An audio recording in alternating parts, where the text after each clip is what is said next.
এখানে যে ডেটা আছে সেই ডেটাটা দেখ, ইয়ার আছে এখানে, এখানে কিছু ইয়ার দেওয়া আছে, কিছু আর কি দেওয়া আছে, প্রোডাকশন অফ হুইট লাখ টনে দেওয়া আছে, একক কি লাখ টন। তাহলে এটা প্রশ্ন, এই প্রশ্নের বেসিসে আমরা উত্তর করব। তাহলে টেবিলে, এই উত্তরের টেবিলে আমরা গুনে দেখব এখানে কয়টা আমাদের ডেটা আছে। 1 2 3 4 5 6 7 8 9 10 11 12টা। তার মানে এটা জোর ডেটা আছে। সেমি এভারেজে দুটো হতে পারে, একটা ইভেন্ট ডেটা থাকতে পারে আর একটা অড ডেটা থাকতে পারে। তাহলে ইভেন্ট ডেটা আছে, এটা মানে জোর আছে। অড হলে বিজোড় থাকতো, 13 থাকতে পারতো, 15 থাকতে পারতো, 9 থাকতে পারতো। তাহলে এটা যেহেতু 12টা আছে তাই এটা ইভেন্ট ডেটা। এই ইভেন্ট ডেটা আমরা সিরিয়াল নাম্বার বসিয়েছি 1 থেকে 12 অবধি, ইয়ার যেটা দেওয়া আছে সেগুলো বসিয়েছি। ওকে, তারপরে প্রোডাকশান অফ হুইট বসিয়েছি আমরা, লাখ টনে যেগুলো আছে সেগুলো। এবার এটাকে আমরা যদি 2 ভাগ করি তাহলে প্রথম 6 বছর পাচ্ছি, পরের 6 বছর পাচ্ছি। তাহলে এর জন্য একটা কলাম হয়েছে, যে কলামটার নাম হচ্ছে 6 ইয়ার টোটাল। তার প্রথম 6 বছরের ডেটাটাকে আমরা যোগ করলাম, যোগ করে এখানে বসিয়েছি। পরের 6 বছরের ডেটাটাকে আমরা যোগ করেছি, যোগ করে এখানে বসিয়েছি। পরের কলাম হচ্ছে 6 ইয়ার সেমি অ্যাভারেজ, মানে এই ডেটাটার অ্যাভারেজ করেছি। যেহেতু 6 বছরের টোটাল, তাহলে 6 দিয়ে ভাগ করেছি, ভাগ করে এখানে বসিয়েছি, অ্যাভারেজ পেয়েছি। এটাকেও 6 দিয়ে ভাগ করে তার অ্যাভারেজ পেয়েছি। এইভাবে এখানে রিমার্কসে জাস্ট যোগ করে দেওয়া হয়েছে, যোগ করে ভাগ করা হয়েছে, সেই ডেটাটাই এখানে বসা হয়েছে। 504 84 585 97.5। এটা হচ্ছে কি ডেটা। কোন ডেটা? সেমি এভারেজের ইভেন্ট ডেটা। এবার অড ডেটা যদি থাকে, এখানে অড ডেটা, তাই না? এটা একটা অড ডেটা আছে, এখানে 13টা আছে। কয়টা আছে? 13টা, 13 বছরের ডেটা আছে। তাহলে এই 13 বছরের ডেটাটাকে আমরা কি করলাম, মাঝখান দিয়ে তো ভাগ করতে পারছি না। তাহলে এই যে মাঝখানে যে ইয়ারটা আছে, 7 নম্বর ইয়ারটা, মানে 2008কে প্রথমে একবার দিয়েছি, পরে একবার দিয়েছি। তাহলে প্রথমে দিয়েছি, তাহলে প্রথমে যদি দিই তাহলে প্রথম 7 বছরের টোটাল বার করছি, পরে আবার এই যে 2008-এর ডেটা পরের 7 বছরে আবার যোগ করা হচ্ছে, ঠিক আছে? তাহলে এই যে প্রথম 7 বছর যোগ করে ফার্স্ট 7 ইয়ার টোটাল, তারপরে লাস্ট 7 ইয়ার টোটাল, এই দিক দিয়ে গুণে আমরা লাস্ট 7 ইয়ার টোটাল বার করলাম, তার অ্যাভারেজ। তার মানে এটাকে 7 দিয়ে ভাগ, এটাকেও 7 দিয়ে ভাগ, এটাকে 7 দিয়ে ভাগ করে এখানে পেয়েছি, এটাকে 7 দিয়ে ভাগ করে এখানে পেয়েছি। এটা জাস্ট ক্যালকুলেশনটা দেখানো হয়েছে, বা তুই এখানেও ক্যালকুলেশন করে দেখাতে পারিস, এখানে না হলো। তাহলে ইভেন আর অড বুঝে গেলি সেমি অ্যাভারেজ মেথডে। এবার ডায়াগ্রাম কি করে করব?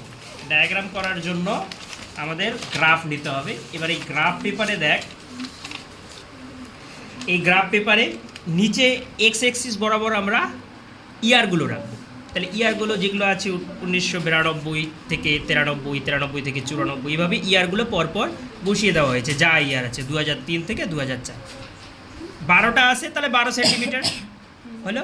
এবার 12 সেন্টিমিটার টানার পর এটা ইয়ার গেল, এগুলো লিখলাম আমরা কি ইয়ার, হয়ে গেল। এরপরে বাঁ দিকে কী করছি আমরা, ওয়াই এক্সিস বরাবর প্রোডাকশান আছে, যেটা থাকবে প্রোডাকশান। এটা স্কেল কি করে ধরবো? স্কেল ধরবো হচ্ছে এইভাবে, এইটা কত 12 সেমি টেনেছি, আর এটার ম্যাক্সিমাম মান কত খুঁজে বার করবো। এটার ম্যাক্সিমাম মান কত আছে? 114। তাহলে 114কে আমরা হরিজন্টাল স্কেল এখানে টোটাল যত ধরেছি 12 ধরেছি, 12 দিয়ে ডিভাইড করলাম, মানে 100% রাখবো ধরে নে। 12 সেমি তো এক্স এক্সিস 12 সেমি রাখছি, তাই আমি চাচ্ছি যে ওয়াই এক্সিসও আমরা টোটাল 12ই থাকবে, মানে 100% থাকবে, তাই 12 দিয়ে ডিভাইড করলাম ম্যাক্সিমাম মানটাকে। এর বাইরে তো আর যাবে না ডেটা, 114-র বাইরে তো ডেটা যাবে না, তাই 114কে 12 দিয়ে ডিভাইড করলাম, করে 9.5 পাওয়া হয়েছে। তাহলে এটাকে রাউন্ড ফিগারে করে নিয়েছি, 9.5 মানে এটাকে রাউন্ড ফিগারে 10 করে নিয়েছি। তাহলে 1 সেমিতে কত নিয়েছি এবার? 10।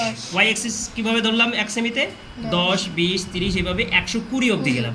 কেন 120 গেলাম? হাইয়েস্ট যেটা 114 আছে, যেটা 110-এর বেশি কিন্তু 120-র কম, তারপরে আর যেতে হবে না, হলো। এটুকু হয়ে গেল। তাহলে এক্স এক্সিস ওয়াই এক্সিস বার করলাম, আমরা ডেটাটা বসিয়ে দিলাম। এবার হচ্ছে আমাদের গ্রাফে যে পয়েন্টগুলো বসাতে হবে। তাহলে 106 ভাগ কত করতে হবে? 10, যেহেতু 1 সেমিতে 10, তাহলে 106 ভাগ 10 করলে কত হয়? 10.6 হয়। তাহলে এটা কত কার ডেটা? 92, 93 ডেটা। তাহলে এর থেকে 10.6 নিয়ে এখানে বিন্দু একটা বসালাম, হলো। তারপরে 85 85 কে 10 দিয়ে ভাগ করতে হবে, স্কেল কত আমাদের 10, 10 তাহলে 8.5, 8.5 তাহলে এই যে 1993-94 উপর বরাবর 8.5, এভাবে বিন্দু নেওয়া হলো। 7.9 এখান থেকে 7.9, 8.7 এখান থেকে 8.7, এভাবে পর পর আমরা বিন্দুগুলো এখানে বসিয়ে দিলাম। হুম। হলো, সেই বিন্দুগুলোকে ব্রোকেন লাইন, স্কেল ধরলাম, স্কেল ধরে এই লাইনটাকে যোগ করলাম এর সাথে, ব্রোকেন লাইন দিলাম, সবগুলো ভেঙে ভেঙে broken ড্যাশ ড্যাশ line দিয়ে দিয়ে দিলাম, ঠিক আছে, সবগুলো করে দিয়ে দিলাম। দিলাম। তাহলে এই অবধি শেষ অবধি চলে আসলাম। এইটা হচ্ছে আমাদের অ্যাকচুয়াল ডেটা। কি ডেটা এটা? অ্যাকচুয়াল ডেটা, যে ডেটাটা ছিল। এবার এর একটা ট্রেন্ড লাইন বার করতে হবে। এবার ট্রেন্ড লাইন বার করার জন্য আমরা যে অ্যাভারেজ ডেটাটা পেয়েছি এখানে, তাই না, দেখি অ্যাভারেজ 6 ইয়ার সেমি অ্যাভারেজ যেটা পেয়েছি হুম। 84, এই 84টা তো উপরে টানবো, বিন্দু বসাবো, কিন্তু কার বেসিসে বসাবো সেটার জন্য আমাদের এখানে থেকে দেখ,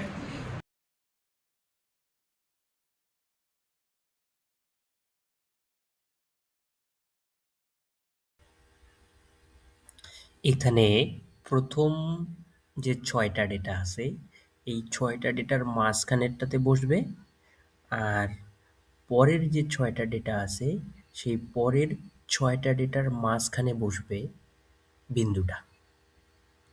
এই দুটো বিন্দু নিয়েই আমাদের ট্রেন্ড লাইনটা টানতে হবে।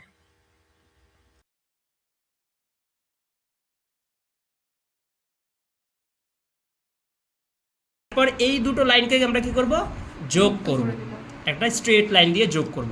এই স্ট্রেট লাইনটা যোগ করব কত দূর অবধি, এই যে প্রথমের ডেটা আর এই যে শেষের ডেটার প্রান্ত অবধি আমরা যোগ করব, আর এই বিন্দু দুটো অনুযায়ী লাইনটা টানবো। এটাকে বলছি আমরা ট্রেন্ড লাইন। কি লাইন? Trend line. এখানে লিজেন্ড করব যে ব্রোকেন লাইন যেটা ভাঙা ভাঙা ড্যাশ আছে সেটা হচ্ছে অ্যাকচুয়াল প্রোডাকশন, আর যেটা কন্টিনিউয়াস লাইন সেটা ট্রেন্ড অফ প্রোডাকশন। উপরে এখানে লিজেন্ড লিখে দেবো।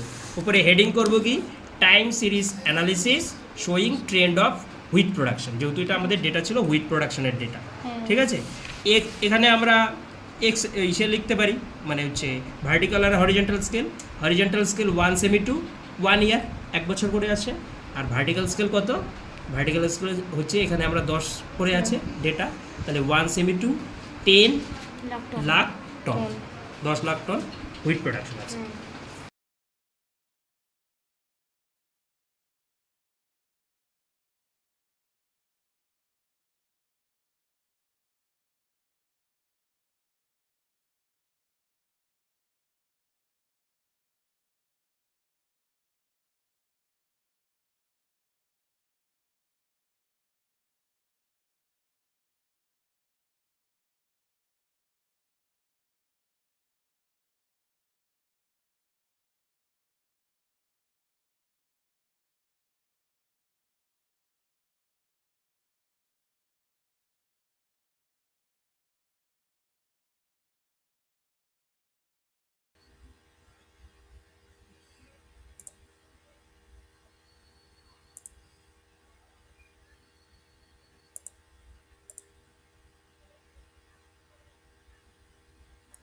এখানে প্রথম যে 6টা ডেটা আছে এই 6টা ডেটার মাঝখানেরটাতে বসবে, আর পরের যে 6টা ডেটা আছে সেই পরের 6টা ডেটার মাঝখানে বসবে বিন্দুটা।